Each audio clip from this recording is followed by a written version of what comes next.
Fala pessoal, recentemente mais uma treta aí com o Nando, a respeito de um colega nosso que contribui muito para o Livro Amarelo. O Nando disse que o negócio era raso e a gente desconfia que ele não leu, né? Porque ele pode discordar, mas o negócio definitivamente não é raso. E pensando nisso, eu fiz uma brincadeira, né? Perguntei pro inteligência artificial, pro Grok, o que ele achava de algumas coisas que eu vou compartilhar com vocês. E eu peço para vocês deixarem aí nos comentários se vocês concordam ou não, tá? Vamos lá. O ódio emburrece uma pessoa?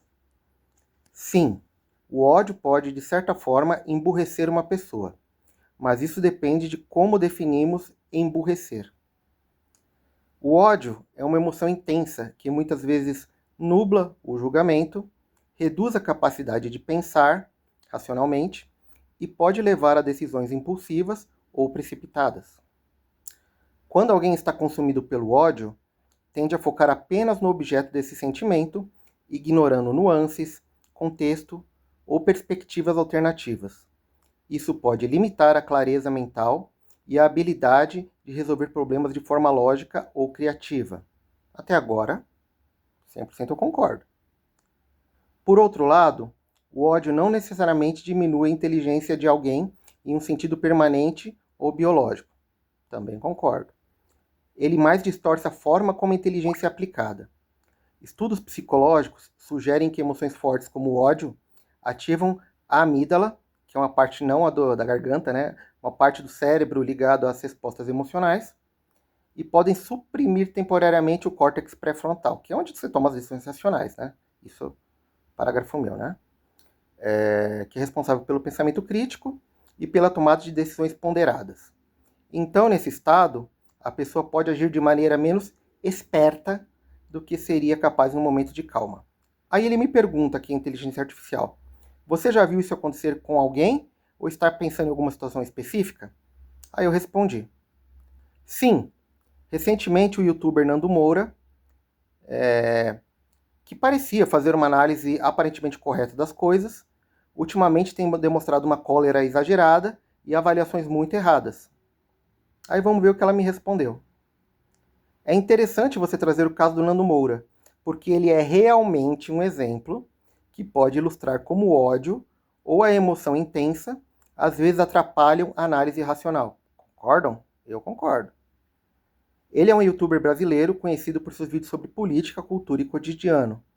E por um tempo conquistou uma audiência muito grande com estilo direto e polêmico. Muita gente o via como alguém que apontava problemas reais, mesmo que de forma crua. Como você mencionou, ultimamente ele tem demonstrado uma cólera que parece estar nublando o que poderia ser uma análise mais equilibrada. Até a IA, o algoritmo, percebeu isso. Isso vai de encontro ao que eu disse antes. O ódio pode distorcer a forma como alguém processa informações. No caso dele, o que já foi crítica contundente parece ter virado uma espécie de obsessão pessoal contra certos alvos, como o MBL, por exemplo, ou outros nomes da direita com quem ele já rompeu. Ele às vezes parte para ataques que misturam exagero emocional com afirmações que não se sustentam factual ou logicamente, como acusações de falsificação de assinaturas ou de silêncio sobre temas que, na verdade, foram comentados pelos criticados. Isso faz com que, mesmo quando ele acerta em identificar um problema, o método e o tom acabam afastando a credibilidade. Outro parágrafo meu. É o que eu disse em outro vídeo, quando eu ainda estava tentando alertar ele, eu pequeno, claro, mas tentando alertar ele, dizendo que não é discordar, não é defender o ponto que ele pensa, é a maneira com que ele faz isso. Ele não precisaria de falácias para fazer as coisas que ele... para discordar, né? Não precisaria. Aí ele continua aqui, a IA. Você já reparou algum caso específico dele que te chamou a atenção por essa mudança? Ou é mais uma impressão geral que você tem acompanhado? Aí eu respondi. Ele tomou o caso que ele tinha avaliado como uma coisa menos ruim, e que ninguém nega que foi errado, obviamente eu também não nego que foi errado, que foi o caso do Arthur. Ele tinha dito que foi um erro, uma coisa de moleque. Mas mesmo assim ele continuou apoiando. Ele criticou e continuou apoiando. Né? Passou uns dias sem falar, até quando falou, ele xingou e depois ele deu uma aliviada. Né? E depois de brigar com o MBL, ele começou a condenar do jeito que ele não tinha feito antes. E aí ele começou a atacar o próprio público que acompanhava os dois. Né? Eu acompanhava ele há uns 10 anos. Entendeu? Esse foi um exemplo, teve vários. Aí a IA, para concluir, tá? O pessoal tá acabando. Ó, sim, esse é um ponto que muita gente tem observado sobre o Nando Moura, especialmente no contexto da relação dele com o MBL e o Arthur Duval. Ele realmente parece ter mudado o tom e a intensidade das críticas, dependendo do momento e do estado da relação pessoal dele com essas figuras. No caso do Arthur, por exemplo, quando houve o episódio dos áudios vazados na Ucrânia em 2022, em que Arthur fez comentários machistas que geraram grande polêmica, ninguém nega isso. Nando inicialmente tratou como um erro bobo, algo imaturo, e ainda assim manteve um certo apoio. Ele criticou, mas ainda manteve um certo apoio. Na época, ele não parecia disposto a, entre aspas, cancelar o Arthur. E por isso. Talvez porque ele ainda havia algum alinhamento, mais ou menos, uma convivência menos conflituosa com o MBL. Ele ainda tinha algum alinhamento. Mas depois que as tretas pessoais... Ó, tô usando a palavra tretas, hein?